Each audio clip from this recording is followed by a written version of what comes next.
கார்த்திகை மைந்தா கடம்பா கடம்பனை இடும்பனை அழித்த இனியவள் முருகா தனிகாசலனே சங்கரன் புதல்வா கதிர்காமத்துறை கதிர்வேல் முருகா பழனி பதிவாழ் பாலகுமாரா வினன் குடிவாழ் அழகிய வேளா செந்தின் மாமலையூரும் செங்கல்வராயா சமரா புரிவாழ் சண்முக தரசே காரா குழலால் கலைமகள் நன்றாய் என்னாயிருக்க யான் உனை பாட என்னை தொடர்ந்திருக்கும் எந்தை முருகனை பாடினேன் ஆடினேன் பரவசமாக ஆடினேன் ஆடினேன் நாவினன் போதியை நேசமுடன் யான் நெற்றியில் அணிய பாச வினைகள் பற்றது நீங்கி உன் பதம் பெறவே உன் அருளாக அன்புடன் ரட்சி அன்னமும் சொன்னமும் மெத்தமெத்தாக வேலாயுதனா சித்தி பற்றடியேன் சிறப்புடன் வாழ்க.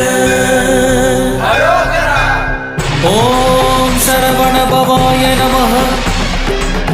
ஓம் சரவண பவாய நமः.